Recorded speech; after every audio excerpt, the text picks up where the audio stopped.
അസ്സലാമു അലൈക്കും dear friends. ഇന്നത്തെ നമ്മുടെ സ്പെഷ്യൽ നിങ്ങൾ ആരും ഇതുവരെയും ട്രൈ ചെയ്ത് നോക്കിയിട്ടില്ലാത്ത ഒരു അടിപൊളി വെറൈറ്റി റെസിപ്പിയാണ്. നമ്മുടെ ഈ വീഡിയോ കണ്ടുകൊണ്ടിരിക്കുന്ന സമയത്ത് നിങ്ങൾക്ക് ഇഷ്ടപ്പെടുകയാണെങ്കിൽ ഒന്ന് ലൈക്ക് ചെയ്തേക്കണേ. അതുപോലെ തന്നെ നമ്മുടെ ഈ ചാനൽ ആദ്യമായിട്ട് കാണുന്നവരും ഇതുവരെയും സബ്സ്ക്രൈബ് ചെയ്യാത്തവരും പ്ലീസ് ഒന്ന് സബ്സ്ക്രൈബ് ചെയ്തേക്കണേ. ഞാനിടുന്ന വീഡിയോസ് ഉടനടി കിട്ടുന്നതിനായി സബ്സ്ക്രൈബ് ബട്ടന്റെ തൊട്ടടുത്ത് കാണുന്ന ബെല്ലൈക്കൺ കൂടി ക്ലിക്ക് ചെയ്തിട്ട് ഓൾ എന്ന ഓപ്ഷൻ എനേബിൾ ചെയ്യാനും മറക്കല്ലേ.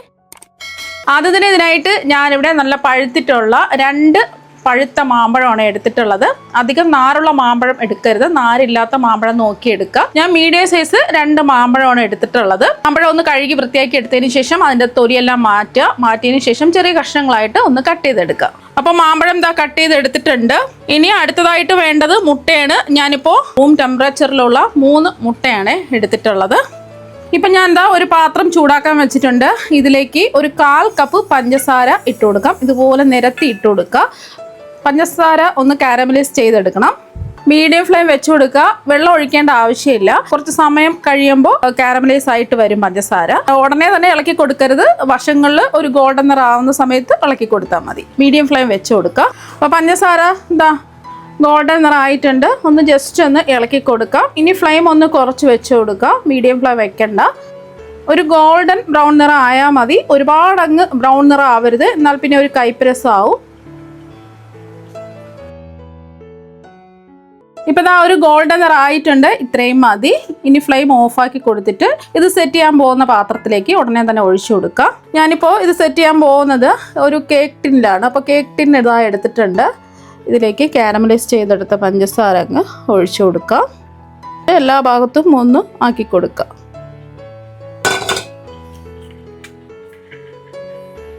അപ്പോൾ ഇത് നമ്മൾ ഒഴിച്ച ഉടൻ തന്നെ പെട്ടെന്ന് തന്നെ സെറ്റായി കിട്ടും. ഇതിവിടെ ഇരിക്കട്ടെ. അടുത്തതായിട്ട് വേണ്ടത് ബ്രെഡാണ്. ഞാനിപ്പോൾ 5 സ്ലൈസ് ബ്രെഡാണ് എടുത്തിട്ടുള്ളത്. ഇനി ഇത് ചെറിയ കഷ്ണങ്ങളായിട്ടൊന്ന് കട്ട് ചെയ്തെടുക്കാം. ബ്രെഡ് ചെറിയ കഷ്ണങ്ങളായിട്ട് കട്ട് ചെയ്ത് എടുത്തിട്ടുണ്ട്. ഇതിലേക്ക് റൂം ടെമ്പറേച്ചറിലുള്ള 1.5 കപ്പ് പാല് ഇതിലേക്ക് അങ്ങ് ഒഴിച്ചു കൊടുക്കാം.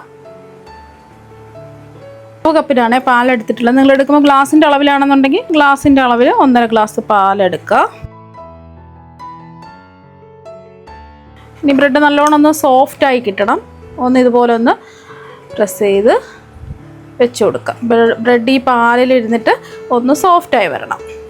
ഇനി മിക്സിയിൽ ഒരു ജാർ എടുക്കുക. ഇതിലേക്ക് കട്ട് ചെയ്ത് വെച്ചിരിക്കുന്ന മാങ്ങാ കഷ്ണങ്ങൾ ഇട്ട് കൊടുക്കുക.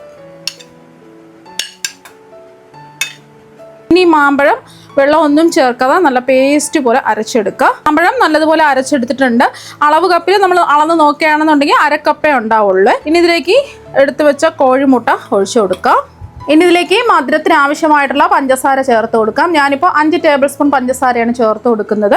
നിങ്ങൾക്ക് നല്ല മധുരമുള്ള മാമ്പഴമാണെന്നുണ്ടെങ്കിൽ 5 ടേബിൾ സ്പൂൺ പഞ്ചസാര ചേർത്ത് കൊടുത്താൽ മതി. മധുരം കുറവുള്ള മാമ്പഴം ആണെന്നുണ്ടെങ്കിൽ 1 ടേബിൾ സ്പൂൺ 1-2 ടേബിൾ സ്പൂൺ പഞ്ചസാര കൂടി അധികം ചേർത്ത് കൊടുക്കാം. ഇത് ഒന്നുകൂടി ഒന്ന് അടിച്ചെടുക്കാം. അപ്പോൾ ഒന്ന് അടിച്ചെടുത്തിട്ടുണ്ട്. ഒഴിച്ച് വെച്ച ബ്രെഡ് കുതിർന്ന് നല്ലോണം സോഫ്റ്റ് ആയിട്ട് കിട്ടിയിട്ടുണ്ട്. ഇനി നമ്മൾ അടിച്ചെടുത്തതിലേക്ക് ഈ ബ്രെഡ് കുതിർത്തെടുത്തത് ഒഴിച്ചു കൊടുക്കാം.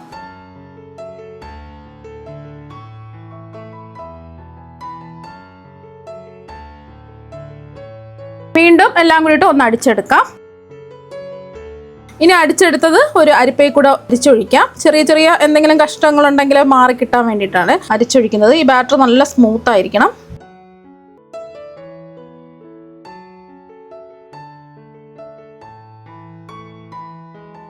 അപ്പോൾ അരിച്ചൊഴിച്ചിട്ടുണ്ട്. ഇനി മധുരം ഒന്ന് ബാലൻസ് ചെയ്യാൻ വേണ്ടിയിട്ട് ഒരു നുള്ള് ഉപ്പ് ചേർത്ത് കൊടുക്കാം. പിന്നെ ഇതിലേക്ക് നിങ്ങൾക്ക് വേണമെന്നുണ്ടെങ്കിൽ മാംഗോ എസൻസ് വേണമെന്നുണ്ടെങ്കിൽ ചേർത്ത് കൊടുക്കാം. ഞാനിപ്പോൾ എസൻസ് ഒന്നും ചേർക്കുന്നില്ല. മാങ്ങയിൽ നമ്മളെടുത്ത മാമ്പഴത്തിൽ തന്നെ നല്ല മാങ്ങയുടെ ഒരു ഫ്ലേവർ ഉണ്ട്. അപ്പോൾ അതുകൊണ്ട് പ്രത്യേകിച്ച് എസൻസ് ഒന്നും ചേർക്കേണ്ട ആവശ്യമില്ല. നമ്മുടെ ബാറ്റർ ഇവിടെ റെഡി ആയിട്ടുണ്ട്.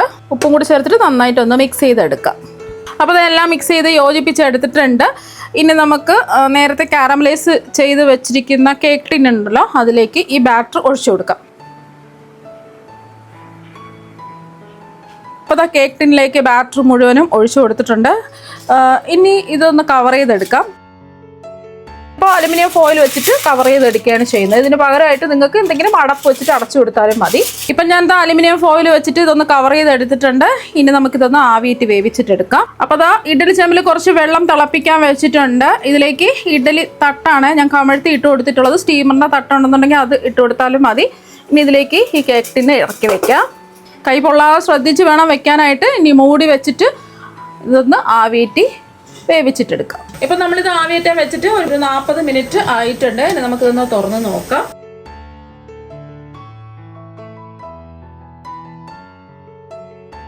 ഇനി ഒരു കത്തി കൊണ്ട് ഇതിൻ്റെ നടുഭാഗത്തൊന്ന് കുത്തി നോക്കാം. അപ്പോൾ അത് ഒട്ടിപ്പിടിക്കാതെ, കത്തിയിലൊന്നും ഒട്ടിപ്പിടിക്കാതെ കറക്റ്റായിട്ട് ഇത് വെന്ത് കിട്ടിയിട്ടുണ്ട്. ഇനി നമുക്ക് ഫ്ലെയിം ഓഫ് ആക്കിയിട്ട് ഇത് നല്ലതുപോലെ ചൂട് മാറണം. ചൂട് മാറിയതിന് ശേഷം 2-3 മണിക്കൂർ ഫ്രിഡ്ജിൽ വെച്ച് വേണം ഇത് സെറ്റ് ചെയ്തെടുക്കാൻ. പുറത്തെടുത്ത് ചൂട് മാറിയിട്ട് ഫ്രിഡ്ജിൽ വെച്ച് ഒരു 2-3 മണിക്കൂർ തണുപ്പിച്ചിട്ടെടുക്കാം. അപ്പം നല്ലതുപോലെ ചൂട് മാറിയതിന് ശേഷം ഫ്രിഡ്ജിൽ വെച്ച് തണുപ്പിച്ചെടുത്തിട്ടുള്ളതാണ്. ഒരു 3 മണിക്കൂറെങ്കിലും വെക്കുക. അപ്പോൾ നല്ലോണം ഒന്ന് സെറ്റായി കിട്ടും. ഞാനിപ്പോൾ അലുമിനിയം ഫോയിൽ വെച്ച് കവർ ചെയ്തിട്ടാണ്, ഫ്രീസറിലല്ല ഫ്രിഡ്ജിലാണ് വെക്കാനുള്ളത്. ഇനി ഇതിൻ്റെ സൈഡൊക്കെ ഒന്ന് വിടിച്ചു കൊടുക്കാം.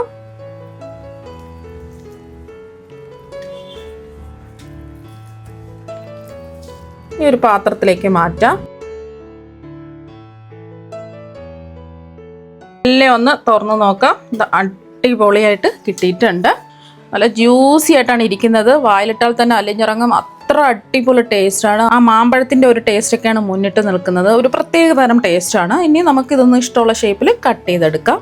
ഇനി ഇതൊന്ന് കട്ട് ചെയ്യാം. കട്ട് ചെയ്യുമ്പോൾ തന്നെ നിങ്ങൾക്ക് മനസ്സിലാക്കാൻ പറ്റും എത്രമാത്രം സോഫ്റ്റ് ആയിട്ടാണ് ഇരിക്കുന്നത്.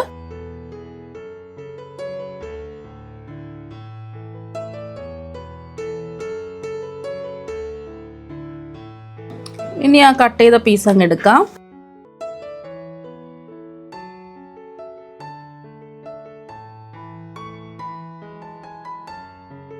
അതാ കട്ട് ചെയ്ത പീസ് അങ്ങ് എടുത്തിട്ടുണ്ട്. നല്ല അടിപൊളിയായിട്ട് ഇതാ കിട്ടിയിട്ടുണ്ട്. അപ്പം നിങ്ങൾ എന്തായാലും മാമ്പഴം കിട്ടുന്ന സമയത്ത് ഇതുപോലെ ഒന്ന് ട്രൈ ചെയ്ത് നോക്കാം. തീർച്ചയായും നിങ്ങൾക്ക് എല്ലാവർക്കും ഒരുപാട് ഇഷ്ടമാകും. അപ്പം നമുക്ക് മറ്റൊരു വെറൈറ്റി വീഡിയോ ആയിട്ട് വീണ്ടും കാണാം. താങ്ക്